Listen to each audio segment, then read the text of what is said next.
Okay तो hello and welcome friends. तो आज की इस नई वीडियो में मैं आपसे बात करने वाला हूं दस्त को रोकने की दवाइयों के बारे में। दस्त बंद करने की सबसे असरदार दवाइयां कौन कौन सी है, इन दवाइयों के बारे में हर व्यक्ति को पता होनी चाहिए। स्पेशली अगर आप एक मेडिकल स्टूडेंट हैं या फिर से मेडिकल प्रैक्टिशनर हैं तो दोस्तों ये वीडियो जो है वो आपके लिए काफ़ी हद तक इम्पोर्टेंट हो सकती है। तो वीडियो को अंत तक देखते रहिएगा। बाकी वीडियो में कुछ भी पसंद आती हो तो लाइक शेयर एंड सब्सक्राइब जरूर कर लीजिएगा। तो चलिए वीडियो शुरू करते हैं।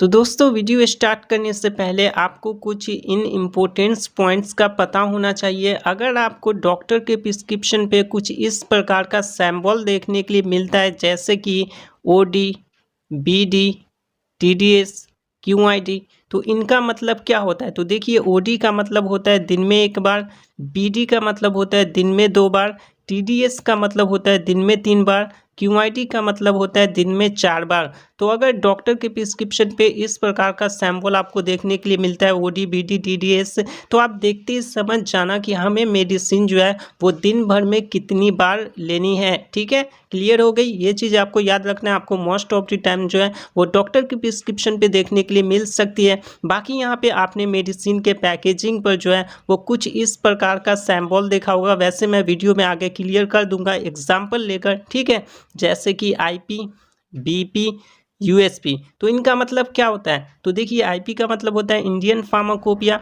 BP का मतलब होता है ब्रिटिश फार्माकोपिया, वहीं पे USP का मतलब होता है यूनाइटेड स्टेट फार्माकोपिया। ठीक है, अब दोस्तों बात आती है कि ये फार्माकोपिया क्या होता है, क्योंकि आप देख सकते हैं कि हर शब्द के अंत में जो है वो फार्माकोपिया फार्माकोपिया लगा हुआ है। तो एक्चुअल में फार्माकोपिया क्या होता है? तो फार्माकोपिया जो है ना वो एक बुक होती है जिसमें मेडिसिन की सभी जानकारी लिखी हुई होती है। तो इसीलिए अगर आप मेडिसिन के पैकेजिंग पर आपको IP देखने के लिए मिलता है तो इसका मतलब ये होता है कि वो इंडियन फार्माकोपिया के बुक के प्रोसीजर पे बनी हुई है। ठीक उसी प्रकार से BP है तो ब्रिटिश फार्माकोपिया और USP है तो यूनाइटेड स्टेट फार्माकोपिया उसका मतलब होता है। चलिए जानते हैं हम यहाँ पे दस्त के कारण के बारे में। किन कारण की वजह से किसी भी व्यक्ति को जो है वो डायरिया या फिर से दस्त होते हैं, क्या क्या इसके काउज हैं, इनके बारे में अगर आप जान लोगे तो आपको होपफुली काफ़ी अच्छे तरीके से यहाँ पे क्लियर हो जाएगा और इलाज भी आप प्रॉपरली कर पाओगे, क्योंकि कारण से ही कुछ दवाइयाँ इसमें दी गई हैं। ठीक है, कि इन कारण की वजह से अगर दस्त हुआ है तो इन दवाइयों का इस्तेमाल करना है, जो कि मैं आपको वीडियो में आगे क्लियर कर दूंगा। ठीक है, तो सबसे पहले काउज या कारण जो आता है वो अल्कोहल, ज़्यादा अल्कोहल कंज्यूम करने पर, ओवर ईटिंग, ज़्यादा खाना खाने से, viral infection, bacterial infection, protozoa infection, इन सभी इन्फेक्शंस की वजह से भी जो है वो दस्त या फिर से डायरिया हो सकती है।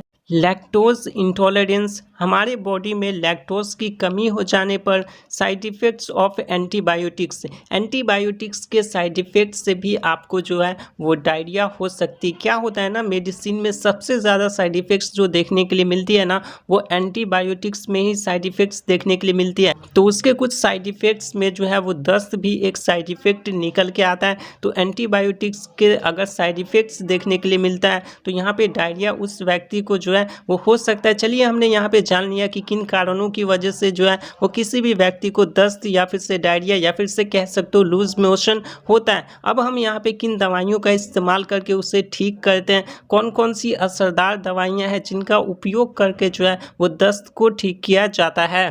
तो सबसे पहली दवा हमारी ORS आती है। दोस्तों यहाँ पे किसी भी व्यक्ति को दस्त या फिर से डायरिया हो गई है तो उसे सबसे पहले कौन सी मेडिसिन देते हैं? तो ORS हम देते हैं। ORS क्यों दिया जाता है? तो देखिए दस्त के कंडीशन में हमारे बॉडी फ्लूइड्स की लॉस हो जाती है, डिहाइड्रेशन हो जाती है, कमी हो जाती है। तो उसे मेंटेन रखने के लिए या फिर से मेंटेन करने के लिए हम ORS का घोल पेशेंट को देते हैं। ठीक है, ताकि हमारा बॉडी फ्लूइड्स जो है वो डिहाइड्रेट हो सके, मेंटेन हो सके। इसीलिए सबसे पहला इलाज जो है वो यहाँ पे ओआरएस पेशेंट को दिया जाता है। बाकी आप यहाँ पे देख सकते हैं आईपी लिखा हुआ है। आईपी कहने का मतलब इंडियन फार्माकोपिया के प्रोसीजर पे ये मेडिसिन जो है वो बनी हुई है, जो कि इससे पहले मैंने आपको क्लियर भी किया था और ये रहा इसके एग्जाम्पल। ठीक है, वीडियो अगर आपको पसंद आ रही हो तो वीडियो को लाइक करना है, चैनल को सब्सक्राइब करना है, इससे हमें काफ़ी सारा मोटिवेशन मिलता है। बाकी अगर आपके कुछ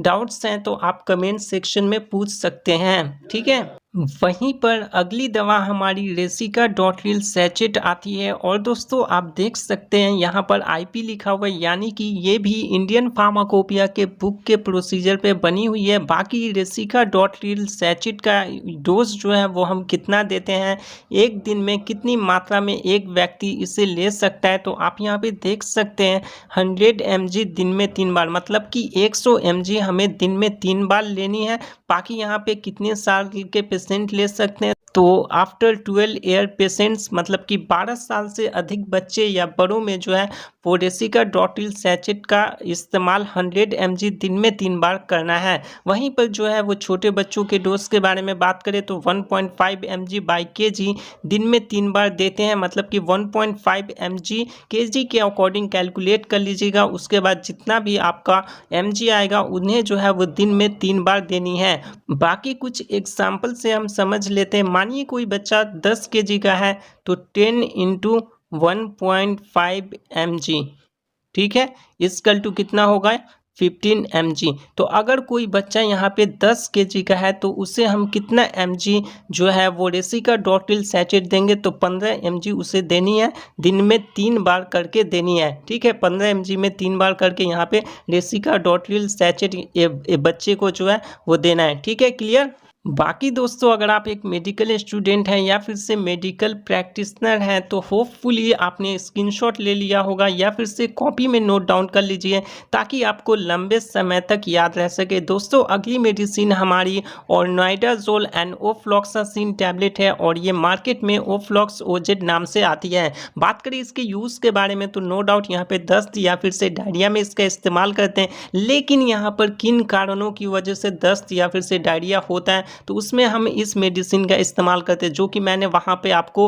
काउज कारण में बताया था कि कारण की वजह से भी जो है वो दवा का हम इस्तेमाल करते हैं। तो देखिए यहाँ पे बैक्टीरिया एंड प्रोटोजोआ काउज, मतलब कि बैक्टीरिया या फिर से प्रोडक्ट के कारण होने वाली दस्त या फिर से डायरिया के इलाज में हम ओफ्लॉक्स ओजेड का इस्तेमाल करते हैं। दोस्तों अगली मेडिसिन जो है वो यहाँ पे नॉरफ्लॉक्सासिन एंड टिनिडाजोल टैबलेट आती है, जैसा कि आप देख सकते हैं। वहीं पर ये नॉरफ्लॉक्स टीजेट नाम से आता है। बात करें इसके यूज़ के बारे में तो डायरिया या फिर से दस्त या फिर से लूज मोशन आप कह सकते हैं उनके इस्तेमाल में करते हैं। ठीक है, वहीं पर बात करें किन कारणों की वजह से डायरिया या दस्त होता है तो उसमें हम इस्तेमाल करते हैं, तो आप यहाँ पे देख सकते हैं बैक्टीरिया एंड प्रोटोजोआ काउज।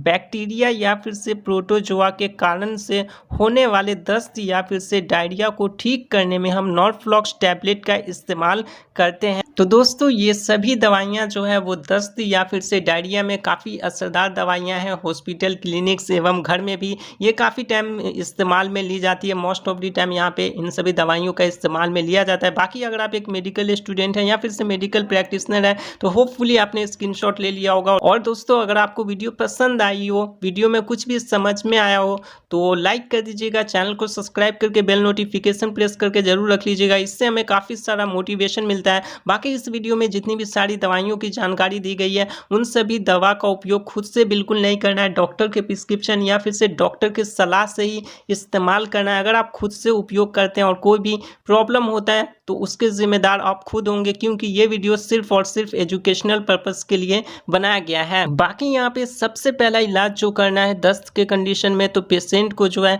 वो ओआरएस देना है। एंड ओआरएस का इस्तेमाल जो है वो आप विदाउट प्रिस्क्रिप्शन भी कर सकते हो, मतलब कि बिना पुर्जे के दवाई वाली ये दवा है। ठीक है, बिना डॉक्टर के सलाह से या फिर से प्रिस्क्रिप्शन से आप जो वो ओआरएस का इस्तेमाल कर सकते हैं। ठीक है, ओआरएस का घोल जो है वो सबसे पहले पेशेंट को दिया जाता है। क्यों दिया जाता है, तो हमारी बॉडी फ्लूइड्स की लॉस हो जाती है तो उसे मेंटेन करने के लिए, रिहाइड्रेशन करने के लिए जो है वो ओआरएस का घोल दिया जाता है।